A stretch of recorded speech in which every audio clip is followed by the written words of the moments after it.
Oke, Bapak Ibu izin menyampaikan ringkasan Google Meet kita kemarin ya. Saya kemarin sudah rekam tapi hilang filenya nggak bisa diupload. Jadi saya buat ringkasan aja. Kemarin kita gimit tentang persiapan SIPD 2026 part 3 ya. Yang part 1, part 2 udah, ini lanjutannya. Tapi kali ini lebih ke tata cara pengajuan SPM ke BPKD atau kurang lebih seperti SOP lah ya. Karena kita ada yang beda dengan tahun lalu.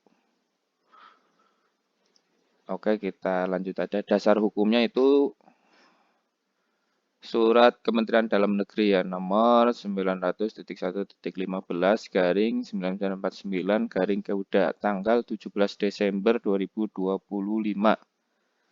Halnya pedoman pelaksanaan anggaran pendapatan dan belanja daerah tahun 2026. Ini suratnya nanti saya share ya, atau bisa download sendiri. Di sana dijelaskan kurang lebih seperti ini. Dari pembuatan SPP, SPM, dan SP2D. Nah, di salah satu pasalnya adalah PA atau KPA melakukan otorisasi dan menandatangani SPMLS serta menyampaikan kepada kuasa BUD dilampiri 1. SPTJMPA atau KPA dan 2. Surat pernyataan verifikasi PPK SKPD atau PPK unit SKPD. Tapi kita nggak ada PPK unit ya, adanya PPK SKPD. Satu SKPD, satu PPK. Jadi nanti yang diajukan ke BPKD sesuai dengan Permendagri itu tiga eh, tiga lampiran ya, SPM, SPTJM, kemudian surat verifikasi PPK. Selain itu, untuk memudahkan koreksi, kita tambahin. Jadi berkas seperti biasa itu di-scan ya, kemudian nanti di-upload ke cloud-nya BPKD. Kita pakai NAS kemarin. Itu usernya sedang dibuat.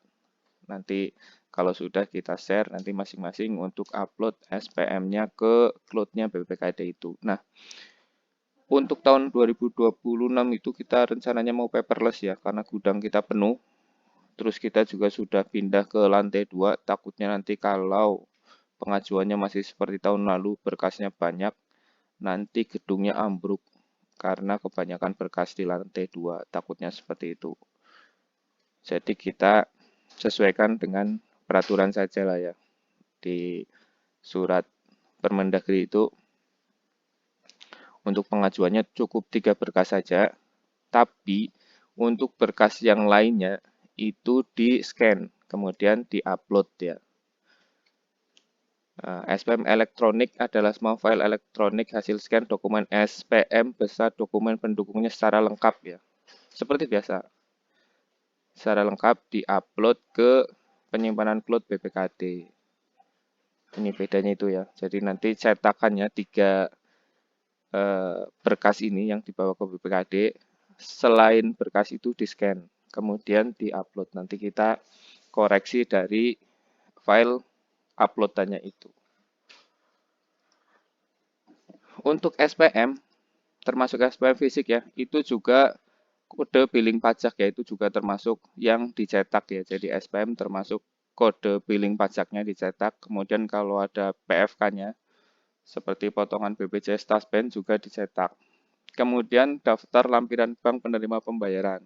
Kan biasanya kita ada SPM terlampir ya. Lampirannya juga dicetak. Masing-masing billing dan lampiran bank dicetak rangkap 2. Rangkap 2 ya, karena nanti satu buat arsip, satu buat bank. Sebagai lampiran SP2D.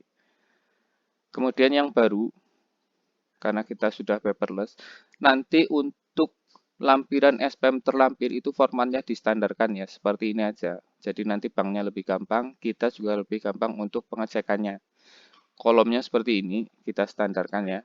Nomor, nama penerima, nomor rekening, kemudian bank, nama bank ya. Kemudian jumlah bersihnya, jumlah bersih yang ditransfer ini ya. Berapa nanti totalnya ini sama dengan total nilai bersih yang ada di SP2D. Seperti ini formatnya, atau nanti bisa download di sini ya. Download template ini. Nanti bisa di-download. Jadi untuk SPM yang terlampir, yang ada lampirannya itu nanti pakai dicetak. Terlampirnya itu billing pajak, billing PFK, termasuk daftar lampiran bank. Yang formatnya harus seperti ini. Kadang-kadang ada format yang panjang di sini, ada potongan pajak, potongan BPJS, kemudian potongan lain-lain bersih. Nah, itu nggak dipakai ya. Yang dipakai seperti ini saja. Tidak ada potongan lain-lain, langsung jumlah bersihnya. Nah, ini adalah cloud penyimpanan BPKD ya, namanya NAS tadi. Ini sedang kita buatkan user-usernya, nanti masing-masing OPD, login, kemudian filenya diupload ke situ, file SPM beserta lampirannya secara lengkap di sini ya. Nanti tampilannya seperti ini setelah login. Kemudian klik kanan, upload, skip atau upload override, upload skip aja pakainya ya. Kemarin saya udah nyoba.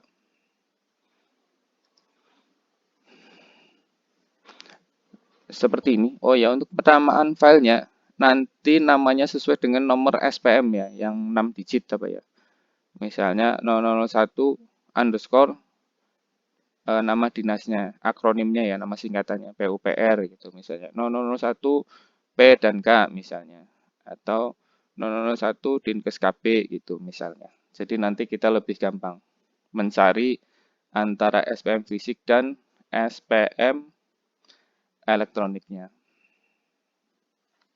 Kemudian kemarin yang dibahas selain ini adalah tentang uran SPM ya. Ini kita seragamkan saja karena berkas-berkasnya sudah di-upload, jadi kita lebih enak membaca dari uran SPM ya. Ini contoh uran SPM kita standarkan aja. Untuk uran pembayaran gaji dan TPP seperti biasa. Kemudian untuk belanja barang, honorarium urannya seperti ini. Pembayaran belanja barang berupa honorarium kegiatan apa urannya sesuai dengan DPA ya. Kemudian kalau ada bulannya ditambahkan bulan apa. Kalau nggak ada bulannya berarti dikosongin aja untuk berapa orang sesuai SK atau sprint nomor tanggal. Kalau masih muat ya SK nomor sprintnya. Kalau nggak sampai dengan untuk berapa orang saja. Tapi kalau cuma sedikit SK-nya cuma satu misalnya, dicantumkan aja di sini. Yang penting maksimal uran itu 225 karakter ini. Kalau dihitung ya. Kalau lebih dari itu nggak bisa disimpan di SIPD-nya. Begitu. Kemudian yang kedua tentang belanja perjadin.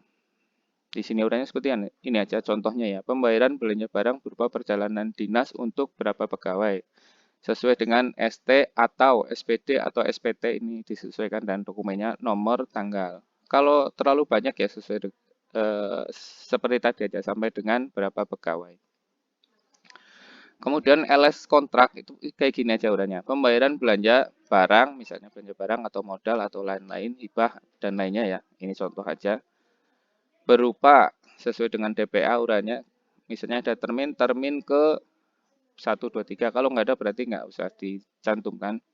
Sesuai kontrak nomornya berapa, tanggal. Terus, koma BAST, itu kalau sudah selesai, atau BAPP, itu kalau yang belum selesai ya. Ini pilih salah satu, kemudian nomor tanggal, kemudian BAP-nya. Kalau terlalu panjang, itu dihapusnya dari belakang ya. Misalnya terlalu panjang, minimal ada sampai dengan nomor kontrak dan nomor BST dan tanggal BST. Kalau terlalu panjang, minimal ada nomor kontraknya gitu. Gitu. Kalau misalnya masih cukup, berarti sesuai kontrak, kemudian BST, BAP gitu. Kalau terlalu panjang, dipendekin aja sesuai SP nomor tanggal, BST nomor tanggal. Kalau masih kepanjangan sesuai SP, misalnya SP ya atau kontrak ya, nomor tanggal sampai di situ saja. Menyesuaikan aja. Yang penting bisa terekam di SIPD. Syukur-syukur bisa sampai dengan BAP.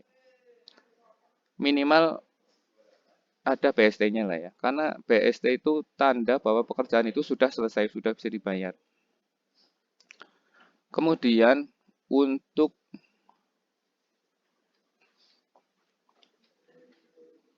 pembayaran belanja sekaligus ya, ini yang 100%. Seperti ini aja uraiannya sama seperti tadi ya. Coba bedanya nggak ada terminnya, cuma sekaligus gitu. Berarti eh, terminnya cuma satu. Sama ya sama yang di atas, bedanya cuma termin dan sekaligus. Kemudian untuk uang muka berarti kan belum ada BAPP-nya ya dan BST ya. Urainya seperti ini, sama seperti yang di atas, cuma sebagai gantinya BST itu jaminan uang mukanya. Terus kemudian ditambahin BAP kalau masih cukup. Kalau nggak cukup BAP-nya dihilangin nggak apa-apa. Sesuai kontrak nomor tanggal, jaminan uang muka nomor tanggal seperti itu. Ini untuk kontrak itu sama dengan SPK atau SP atau dokumen perikatan lainnya ya. Kemudian untuk tagihan Inaprok itu urainya masih seperti tahun lalu ya. Belanja sesuai SP nomor tanggal, kemudian BAST nomor tanggal sampai di situ aja karena Inaprok nggak ada BAP-nya. Kemarin dibahas juga terakhir urutan berkas yang diupload ya ke cloud-nya ya. Yang pertama urutannya SPM, kemudian SPTJM, kemudian billing pajaknya, kemudian lampiran SPM-nya tadi yang daftar terlampir, kemudian pernyataan verifikasi PPK, kemudian SPP, kwitansi, referensi bank, ini rekening koran ya. Ini untuk mengecek nomor rekening yang ada di SPM atau kode bayar untuk Inaprok ya kita karena kita masih pakai kode bayar untuk Inaproknya. Kemudian NPWP, kemudian DPA, kemudian SP atau SPK. Ini urutannya. SP atau SPK termasuk dokumen yang melengkapinya, termasuk SPMK atau surat perintah pengiriman. Itu masuk di dokumen SPK ya. Kemudian permohonan pembayaran, pemeriksaan pekerjaan, kemajuan pekerjaan, berita acara maksudnya, kemudian BST, BAP, atau invoice untuk Inaprok ya. Kemudian lampiran lainnya seperti biasa. Jadi lampiran-lampiran lain yang seperti biasanya itu ditaruh di belakang di sini. Seperti itu. Untuk Inaprok tahun ini, SIPT ya, ini gambaran saya. Itu nanti kemungkinan dibayarnya itu nggak ke Inaprok lagi, tapi ke vendornya. Itu seperti model pembayaran di KPPN. KPPN itu bayarnya nggak pakai kode bayar, tapi langsung ke vendornya. Tapi pakai sistem Inaprok, bukan pembayaran di luar sistem ya. Nanti di sana eh, akan seperti SPM terlampir. Jadi ada yang dibayar ke vendornya, kemudian ada yang dibayar buat PNBP dan sebagainya. Gambaran saya seperti itu. Mungkin ya, saya juga belum tahu. Kalau di KPPN itu nggak lewat ke kode bayar. Soalnya kalau kita bayarnya ke kode bayar itu suka lama. Berapa hari gitu dibayar baru sampai di vendornya. Sehari lah. Atau kalau nyangkut bisa berhari-hari. Tapi ke depannya mungkin ya, saya juga nggak tahu nih. Mungkin Inaprok nanti dibayar ke langsung ke Inaproknya interkoneksi. Gambaran saya seperti itu. Tapi bukan di luar sistem ya, pakai sistem tapi nggak pakai kode bayar. Beda ya. Itu kayaknya ramalan saya. Kemudian yang terakhir itu jangka waktu penyelesaian tagihan sejak terbitnya hak tagih ya BAST. Nah ini kita sering mengabaikan ini ya. Jadi sebenarnya itu 17 hari sejak timbulnya hak tagih itu uangnya harus sudah dibayarkan ke penerima pembayarannya. Misalnya kalau kontrak sudah BAST artinya sudah selesai ya. 17 hari sejak BST itu vendornya harus sudah dibayar gitu. Atau ketika perjadin sudah selesai dari perjalanan dinasnya, 17 hari itu harusnya sudah dibayar ke penerima perjadinnya. Jadi nanti diusahakan nggak ada perjadin yang sampai berbulan-bulan gitu. Perjadin bulan Januari baru dibayar Agustus. Itu kan sebenarnya nggak sesuai dengan aturannya. Ini aturannya saya juga nggak tahu di mana nih ya. Cuma saya mengingat-ingat aja entah di Perpres, entah di mana. Yang diatur di Permendagri 77 cuma yang terakhir ini. 2 hari sejak SPM diterbitkan itu harus jadi SP2D. Tapi aslinya aturan itu 17 hari ya. 5 hari tagihan di PPTK, pengajuan tagihan di ke PPTK ya. Kemudian 5 hari pengajuan SPP ke PPK, kemudian 5 hari pengajuan SPM di PA atau KPA. Ya, 15 hari berarti di SKPD, 2 hari di BPKD. Itu aslinya seperti itu. Jadi nanti diusahakan tidak ada yang tagihan Januari diajukan di Agustus gitu. Takutnya nanti ditanya BPK. Seperti itu. Untuk BPK hanya menanya yang ini, yang 2 hari SP2D dari SPM. 2 hari itu artinya seperti ini ya. Kalau SPM-nya tanggal 1, itu 1 plus 2. 2 hari, berarti tanggal 3. Itu kalau hari biasa. Kalau hari libur berarti ada ditambah lagi hari liburnya. Misalnya tanggal satunya hari Jumat ya. Berarti hari Jumat ditambah Sabtu Minggu tambah 2 lagi. Berarti tanggal 1 tambah 4 jadi tanggal 5. Maksimal jadi SP2D. Seperti itu nih ringkasan eh, Google Meet kemarin.